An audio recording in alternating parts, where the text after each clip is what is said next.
Welcome to the Wildfires, Floods, and Chaos Communications podcast. I'm Tim Conrad, President of Butterfly Effect Communications. Our team of information officers will take you through our experiences navigating the ugly 2023 British Columbia wildfire season, along with lessons from past emergencies. I'm happy to introduce you to Leila Daoud in this episode. Leila was an information officer in the Squamish-Lillooet Regional District Virtual or Remote Emergency Operations Center, and also supported reports and plans for the Columbia Shuswap EOC, as well as the Pathways to Preparedness project in the Cariboo Regional District. Here's more about Leila. Leila Daoud is a public relations professional with more than 15 years of experience in media relations and crisis management. Leila is a media trainer, published author, communications workshop leader, and panelist. She holds a Bachelor of Arts degree with a double major from the University of Alberta and received a postgraduate public relations certificate from Mount Royal University. After several successful years as a public safety spokesperson with law enforcement and disaster management organizations, Leila embarked on an entrepreneurial journey and founded her own public relations consultancy, Dynamite Public Relations. Through her consultancy, she has helped a diverse portfolio of international clients to enhance their reputation, increase visibility, and navigate complex media landscapes. So you started with Squamish-Lillooet Regional District in the summer of 2023, which was operated as a fully remote EOC, so an Emergency Operations Center. We're going to say that EOC quite a bit. And that's the sort of hub of where things happen on a local government level in response to the emergency. And in Canada, those local government regional districts, in this case, they run the all of the evacuations and then coordinate all of the resources for all of the residents that are evacuated. So Squamish-Lillooet Regional District used Teams, email, and SharePoint to run their Emergency Operations Center from July all the way until October. They were still functioning in some level in October. And you joined them for several weeks from August to September. I supported them just the week before that you arrived, and we were transitioning then as you came into a larger team, and we were really happy to support them. And this was actually my first time doing a true remote EOC. I'd done some hybrid ones before and didn't have the greatest experience with those, but I'm curious to hear your thoughts on a fully remote EOC. Certainly a unique situation. It's not one that I was used to prior to this particular response. I tend to be on scene in the thick of it, getting to know people that I've never met before while we're dealing with an emergency and trying to make sure that everyone stays safe. At first, it took a little bit of time to get used to. I'd say the first day or so, I thought, I really wish I were there. As time went on, though, I really did see the massive benefits of having a fully remote EOC, because we were able to swap people in without necessarily needing to bring them in. So we had people that were fresh, they were on the scene, they were able to get up to speed very quickly, because when you're not relying on just being in the mix of it, you have to have really good handover, really good notes that people are taking during that event, which can be helpful, as we know, afterwards as well. What I really enjoyed about it too was having that backup system. If something happens to your EOC in the emergency, and we know that can happen, you can be fully set up, ready to go, and all of a sudden everybody's got to bug out, you've got to evacuate, and everything has to be taken down. Or if we have a power failure that goes on that's planned or unplanned, water, any number of things can happen in emergency, as we know. So having people that are away from the situation, who are able to come in, calmly deal with things, not need to worry about some of the infrastructural issues that we can sometimes deal with in the EOC, very beneficial. We had no problem with coalescing as a team. We had meetings constantly. I was on Zoom, I would say 11 of 12 hours a day. You're working at the same time, but there's people talking in the background. There's video conferences happening. There are updates happening from Wildfire, from Drive BC, people like that. So really, it was phenomenal for me to see everything come together so smoothly. I really enjoyed it. Yeah, it was a really, I was also not so sure at first, and but then the entire team was bought into it, and it just worked extremely well, I found, and I was having a conversation with Mark, the EOC director, for most of that a little bit ago, and just commending them for that, the work that they did, and making sure that they still maintained that structure that we rely on in an emergency operations center to support the information role, which we will refer to a lot in our conversation as communications. But so I'm curious, on your thoughts. Like, things don't always go smoothly in an emergency. We often see perfection sneak in, like it has a place in a disaster. Can you tell me what happens in an emergency? Is it as smooth as some believe it is? It's a difficult question to answer in a way, because it's an emergency. Nothing is smooth in an emergency. It's high risk. There's a lot of adrenaline going on. There are a lot of people with very strong emotions and beliefs about what should be happening in the moment. But I would say that although we can never know what's coming down the pipeline or what's going to happen the next minute, everybody within an EOC is professional. There is a level of expertise that is being relied on there that enables communication to go out smooth. There may be, I hate to say a typo, because 3 or 4 of us will look at something before it goes out. But in the heat of an emergency, if something is really going on, we need to evacuate. We've got 100-kilometer-an-hour winds that just happened to cross a road. We need to get that message out. It's going to get out. It might not have the nicest graphic. It might not have the prettiest wording. It might be a little bit clunkier than we'd like it to be, but the word is getting out. So I would say that the communication itself is smooth.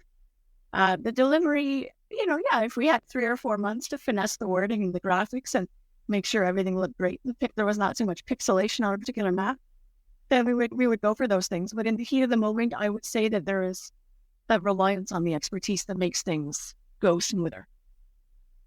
Yeah, and I often find like it's controlled chaos, really. Like it's this. Things are changing all the time, and perhaps some that have never been in an emergency don't realize how much is changing all the time, and how much impacts your decisions, and what also is going to go out for information. So back in 2017, which was a phenomenal year for wildfires, we were dealing with 220 wildfires in the region I was in, and just having this stack of evacuations. At one point, I remember I had 7 I was working on, and we actually had 3 computers working at the same time, as whoever was in that point role, where we would have everything queued up, and we were just constantly changing the order of which one was going to go next. And so it's very, it's got a lot of interesting twists and turns as you go, and you're constantly learning new information and adjusting your approach. Yeah, absolutely. I mean, you can be working on something for weeks that you've been planning, and that downgrade comes in. All of a sudden, there's wind that comes up, or another fire that has migrated over to a side of the mountain that wasn't expected to, and those are all canceled. So all those lovely graphics, all that information has to be on hold, and now we're doing evacuation orders instead of downgrades. And it's one of those things where you really have to be able to pivot on a moment's notice and be comfortable with that. And you really have to thrive on chaos in a way. It's our job to make things unchaotic, orderly, to bring order. But we absolutely have to be able to turn on the dime to pivot. Yeah, it's so true, isn't it? It's just like you just never know what the day is going to do some days, and that quick adjustment that you have to make is quite something. So, Stories and Strategies is the most listened to podcast in the world. Expert guests from around the world explaining crisis communications, nudge theory, generative AI, communications leadership, and the psychology of why we buy. You'll hear me in the episode, How to Communicate When People Won't Evacuate.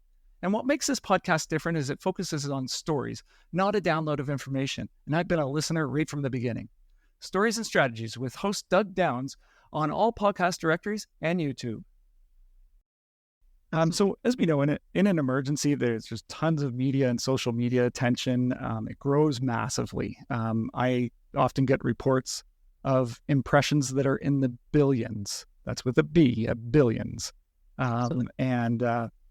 So can you tell me your thoughts on what we see in media and social media, and how they're connected, and kind of the what we're seeing in that world today? Absolutely. So I would say that there's a discourse right now where people talk about the mainstream media not being as influential, as important within the communication space.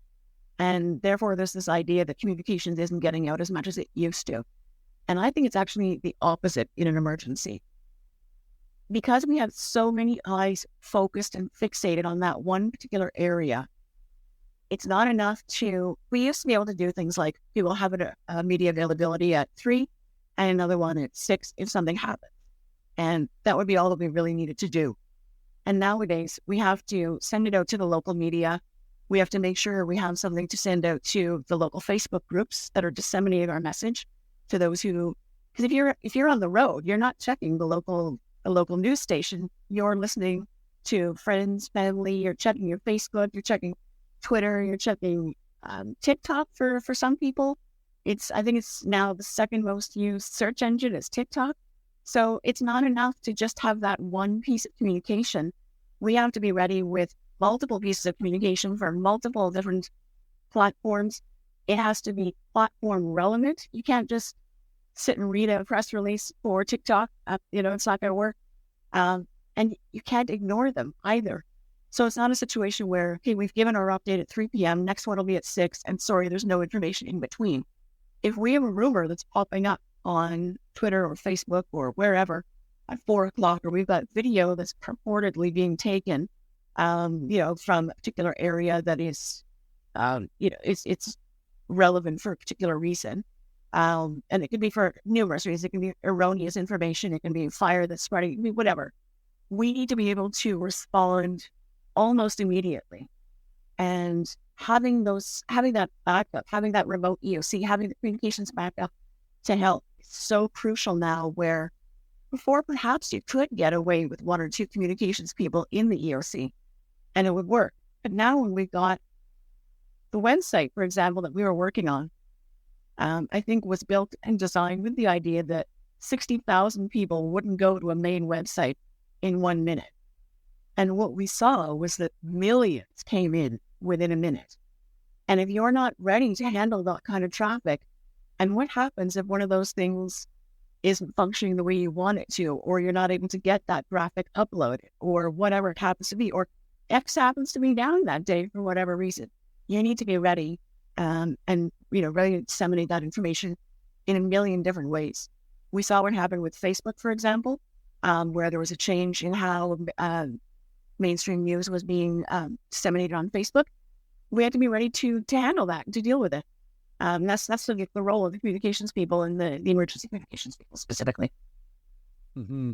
Yeah, and what you're talking about, just to make sure that everybody that's watching this is aware, in Canada, the government of Canada came down with legislation that they wanted to get some funds out of the large players, being Meta and Google, towards our news organizations, which have absolutely been decimated with the advent of social media.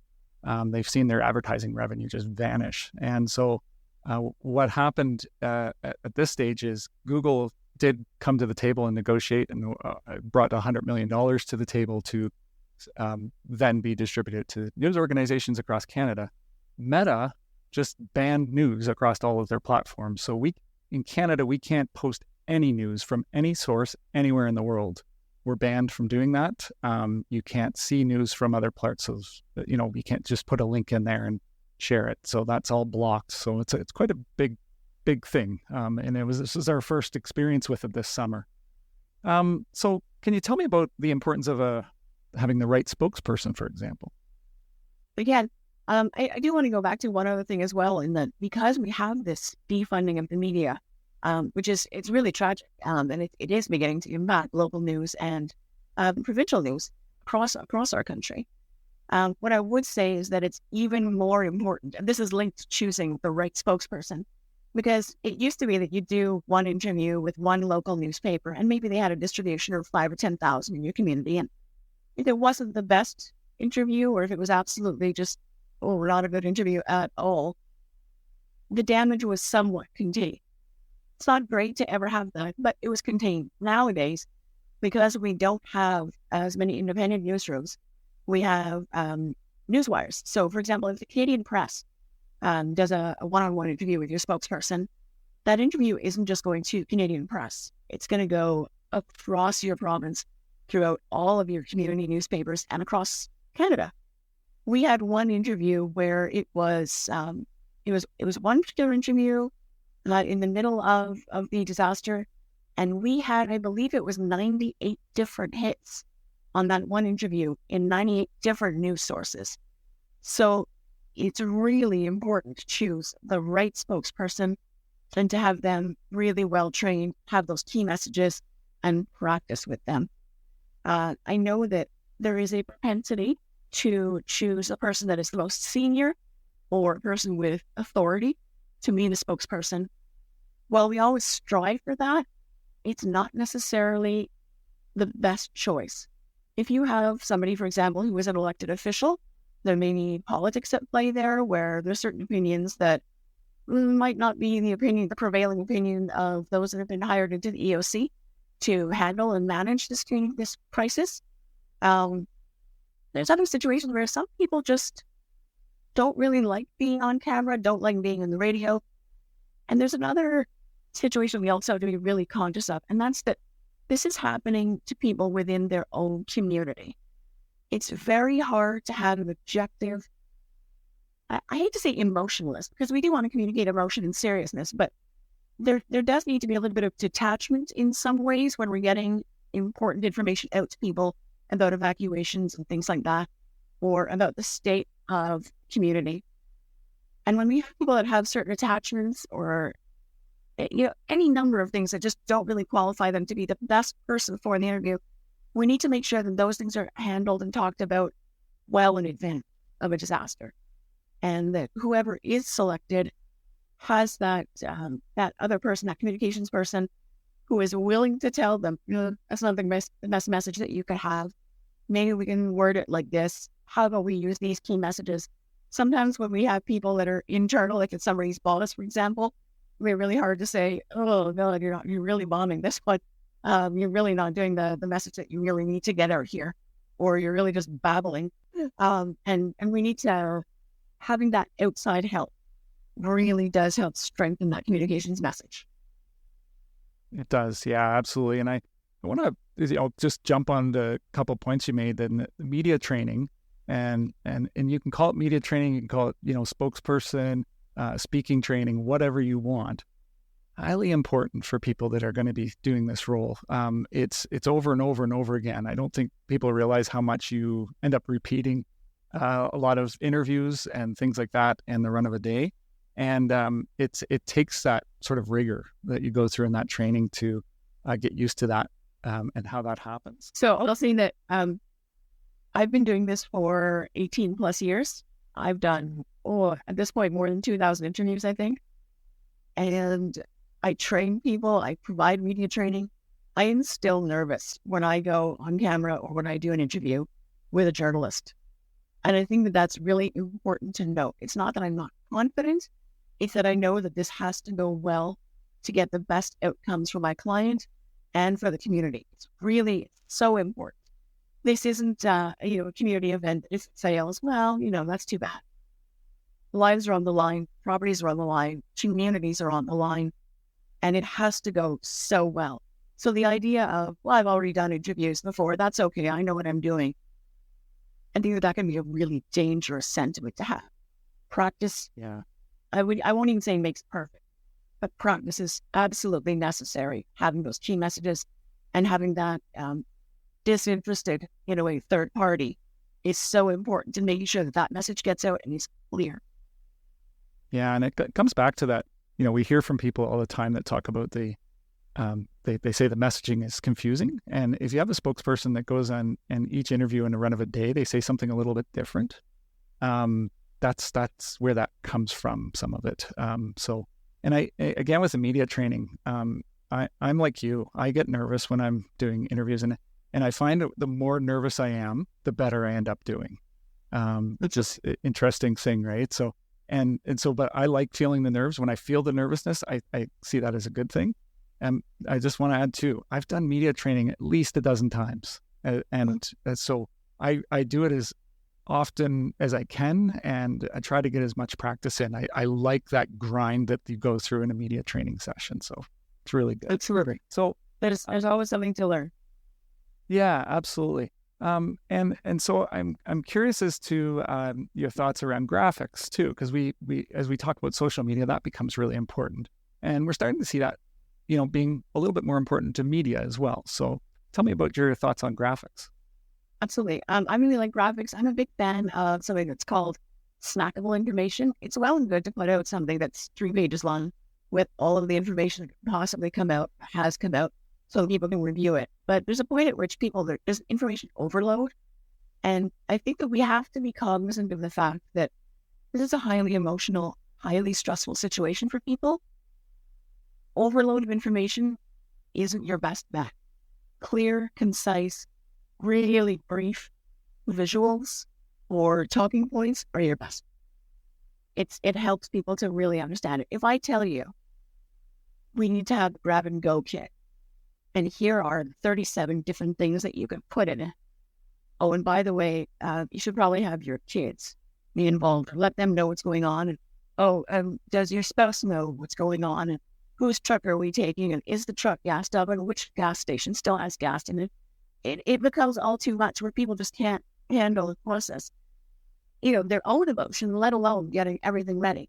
Whereas if I put something up that says, here's 1 or 2 things that you can do right now that will really help you, people are much more likely to follow through with that, stick with it. And then there's also that shareability factor. If I put that statement out and it's 5 minutes long, no one's going to share that on Facebook or Twitter or Instagram. But if I have a little graphic that says, here are the top 3 things you can do right now to make sure that you're prepared or a little better prepared, share it with all your friends, your family, with everybody. That's going to have much more shareability and potential to go viral in that moment. And we know that, I think that we have to be really cognizant of the fact that there are people who are not communicators, who are not officials, and who are not influencers. They become influencers in the moment because of what they're sharing on social media. It's not the best video, it's not the best audio, it's not the best graphics, but it is out there. And if we want to be seen as the authority in that situation, you can trust the information that we are putting out there, then we have to have really solid graphics, solid information that is really shareable, just like these videos and photos. Yeah, absolutely. And that's graphics help people that are having everything from cognitive issues to language barriers. They help to augment that. And that's important for people to understand. And then it's just a consistency with those graphics too, to make sure that they look similar and the same if they're coming from the same organization. So absolutely. Yeah, and that's kind of stuff that you have to do in advance. It's hard to do it in the fly, especially depending on what you have for resources. So here are some quick stats Butterfly Effect Communications activities during 2023 season of emergency preparedness and response. 10,000 kilometers traveled, the equivalent of 24 weeks worked in emergency operation centers. 12,000 residents evacuated. 49 public engagement events where we had over 1,000 conversations with residents. 9,000 KN95 masks given to residents, nearly a mask for every person in that region. 2,600 videos and photos. 1,300 spokesperson mentions in 1 month. Reverse media coverage from significantly negative to positive in just 2 weeks. Over 1 million words written or reviewed. 0 lives lost. Now, back to the podcast. So you've said a few things of this conversation that really take me back, and one thing that you had said was a press release, and so I'm from the era, aging myself a bit here, but when I entered the business, I often tell the story of how I wanted to send my first news release via facsimile. I couldn't use email because reporters in those days didn't use email, and they certainly did not want a news release in their email. And so the facsimile, though, the fax was expensive to send, and they didn't want to do that. So I ended up hand delivering my first press release, and we've gone through iterations. We call it a news release, and some call it a media release today. I like the term media release because it kind of does a little bit of everything. Yeah, absolutely. So you've been on a number of roles when it comes to disaster management and communications. And I'm wondering, you've seen evolution in how we communicate. How do you think it's different today than it was even 5 years ago? And where do you see it going in the future? Do you think that there's ever going to be a time where AI replaces communicators, for example? That's a really good question. So, yeah, I mean, it has changed tremendously. My first disaster was actually 21 years ago now. And one of the things that happened then that does not happen today was I was at the time living in Nova Scotia, and we were about an hour outside of Halifax, which is the capital city. That's where all the media are based. And we had an ice jam in my hometown, and the media came down and showed up within an hour of our event starting with satellite trucks, and we're beaming the message back to headquarters, and we were on the national news live, doing live hits constantly. And that's one piece of media that's changed significantly. You very rarely see a satellite truck now. We have technology that can do the same thing, so you tend to see that, but you don't see them doing a lot of live hits anymore. They do a lot of just slightly before pre-recorded hits. So that's different. I don't know if that's good or bad, to be honest. I haven't really noticed anything one way or the other. One of the big ones that I've noticed in the last 5 years is how radio has changed. And you talked about that a little bit earlier about, the media landscape and how it's changed, and it's, we're seeing so many closing. And we have actually, since summer of 2023, seen a significant amount of media layoffs by, several thousands of people have been laid off from the media business in Canada, and a number of different news organizations have closed. And with radio, the newsrooms are almost all gone. And if they do exist, they're centralized newsrooms for a number of different stations. So I know of one in Western Canada that one news director does all of the news for 9 different radio stations across 2 provinces. So it's like, that's really different. So they don't have that in-person connection or ability to, be there and see that event. Like we used to have, when I was young, like the radio person was standing there at the fire that was burning at somebody's house or wherever, and you were getting live reports every 15 minutes. And that's been a big gap. That I certainly miss that, because it was a great way to communicate with people in an emergency in that moment. And where are things going?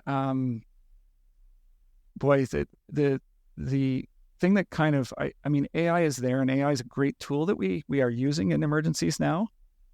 It's handy. You still have to have that human intervention with it. You can't just feed it in and then spit it right out from there. You have to adjust things, but it's a handy tool to sort of move you along and get your thoughts out there a little faster and get your messaging maybe more concise.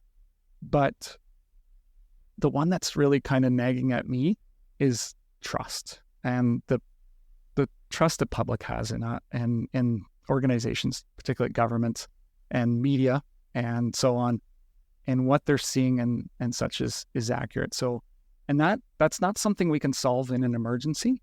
That's something that the organizations have to do themselves. They have to make better decisions, more open with how they've made those decisions, to build that respect with the community before an emergency strikes. Because if they don't do it before, you can't do it in. And we saw that in 2 of the regions that we were supporting this summer, that it caused significant issues in an emergency. And that's the first time I've seen that. And they were very significant issues that really halted operations on a number of occasions because of that intervention, with people taking things into their own hands, I guess is the best way to put it, and causing a lot of disruption, which is I don't want to fault people for doing that. It's not obviously not ideal for responders and those folks like us that are out there supporting it, but it's a symptom of what we're seeing in this brutal loss of trust. And we really have got to be a heck of a lot better at just involving people in decisions and kind of guiding them along. We really don't do a good job of it. I'm going to be quite hard on organizations going forward to be a heck of a lot better than what they are, because it's just not good enough. So, yeah, I would say that I don't necessarily know that we need to, and this sounds harsh, I don't necessarily know that we need to involve people in those decisions, but we certainly need to be very transparent in why those decisions are being made. It's that absence of information where people and those rumors just get started and can be vicious. And one thing leads to another. And we've got, like you said, we've got operational closures and shutdowns because of things where people just don't understand. No, yeah, these decisions were made for very good reasons. And I would say that it's so important that we have trust built before, but it's critical. Really, if a life is on the line of the municipality, of the region in emergency, and having those communicators there, having all the people at the table who can support them can be make or break. When those people flood in and they're there, or even better, they've been brought in advance to help support situations like we know, for example, that this summer is likely to be quite bad. It's not the time to call on support in the middle of it. It's time to call now or 3 months ago. And then we can build that support, build that level of understanding with the community. I don't know, I've never encountered in any of the disasters I've dealt with, any EOC member that made a decision for personal reasons. It is always in the best interest of the community or of saving lives. It may not be, in retrospect, perhaps other decisions can be made, but in that moment, absolutely, it is all about saving lives, saving the community, saving property if possible, but always with the view to saving lives. We are so fortunate that we've had so few fatalities when it comes to disaster. And I worry about the lack of trust and that some of these organizations and communities have. And it's so important to have that brand, that authority out there. And I don't mean authority as in we will tell you what to do, but authority as in look to us for correct, factual information. Don't look to other sources and rumors. We will get that information to you. It will be truthful, it will be accurate, and it will be transparent. Yeah. It is a very interesting time, and we've had people really questioning the decisions that are made in the Emergency Operations Center, and I've jumped around a lot to a number of different EOCs over my time, and you're right. I've never come across anybody that's making a decision when they've got one of those vests on and sitting there and going through that grind that they do, that does it for themselves. In fact, quite the opposite. It's the opposite. I think people realize how difficult it is for a person that's from a community to evacuate that community, to see the damage and then to tell people about it as someone from yeah, right? Like, it's heartbreaking, and they're heartbroken when they do it. Absolutely. It is. And often they're choosing their community above their family and their friends. They could be with their family evacuating and getting to safety. Instead, they're letting their own homes burn so that they can save the school, the city hall, the hospital, the RCMP headquarters. And yeah, it's heartbreaking for them afterwards and during. Yeah, absolutely. It's yeah, it is certainly it's very difficult, and so I think that's important to note. And I just want to go back to, like, you had made a point earlier about elected officials and spokespeople. My view of them is never. I tell elected officials all the time. The last thing you want to be is a spokesperson in a disaster, because you're going to wear everything that disaster and emergency has as your own. You're taking ownership of it. Save your elected officials for later on, because there's going to be policy and support that's needed. That's where they step in and support and can speak to those things. But in the midst of an emergency, rely on your operations team and use them as the spokespeople. I really think, we have the best example ever of elected officials not doing a good job as spokespeople in an emergency with COVID-19 and the way the pandemic was handled. Look at the loss of trust that we have seen since that. And it was mostly, it was the emergency that was really saw elected officials as the point people, as spokespeople most of the time. And so it hasn't done a good job. And we've seen massive declines in trust. So it's their job, to my mind, it's their job to disseminate the information that's being put out by the municipality, by the region, by fire departments, by the official channels. Absolutely. You've got your own audience that happens off emergency. Let's get everybody involved, pulling towards the same goal. That's where their role is. It's not in commenting. It's not in questioning. It's not in saying, yeah, I don't agree with that either, or I don't agree with it either. It's just, I'm sorry to say, it's parrot the official information. Let's get everybody and make sure they're safe. That's all it's about. Afterwards, the dissemination, the dissection of what happens, rather than sections. Afterwards, the dissection of what happens. Absolutely, and you have your own opinions. But in that moment, everybody's pulling towards the same goal. Yeah, absolutely. And that's it. It's important for them to add some of their voice to that, so their audience to that information that's getting out, and to listen to what's going on and feed that back into the operations center. That's an incredibly important role that they hold. And so and on this note, like, emergency communications is different than daily communications we see in organizations. Like, business continuity is a big problem. Nefarious attention from bad people is becoming way more common. So what do people that work in the communications world need to know when they walk through the doors of an EOC, be it a remote one or an in-person one? When doom and gloom strikes, you want butterfly effect communications in your favorite contacts. We bring calm to chaos through effective communications. We believe ethical communications can guide populations and organizations to prepare, respond to, and recover from crises, emergencies, and disasters.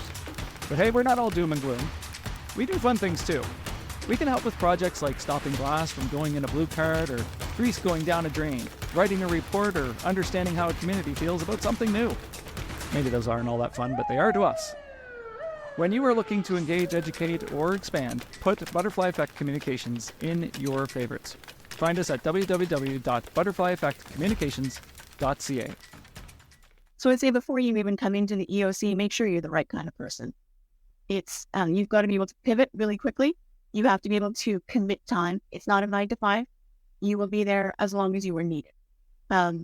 Goodbye sleep, goodbye regular meals, goodbye wellness and balance. They just don't exist, because there are more important things. It is a huge responsibility that you are being entrusted with. It is the very lives of people, in some cases, making sure that they have evacuation routes and clear information. So it is a huge responsibility. What do you need to know when you're in it? That sometimes getting it out is better than getting it perfect. So if that evacuation order needs to get out, what's the most important thing about that message? The address that it's affected, where people need to go, the fact that they need to leave now. Everything else is extra. When you'll be back, answering those questions of, we're doing everything possible. We want to make sure that people know we're doing this to save lives. lines are overlined, you need to leave now. And understanding that difference of pretty communication and essential communication. I think those are really important. And just that thought, I mean, we always talk about AI or the new trend or TikToks or things like that. But sometimes those things just aren't available in an emergency. If power is out, if cell phones are down, people can't get your beautiful video because they're in a low data mode, for example, where they don't have all the bars, they don't have the data, and it's down. The cell towers have burned down. So what do? How do you get your communications out there? We laugh about fax, but if fax gets it out, that's what we do in an emergency. I have done posters at post offices and grocery stores. If you told me, we're going to do emergency high-level communication, how are you going to get it out?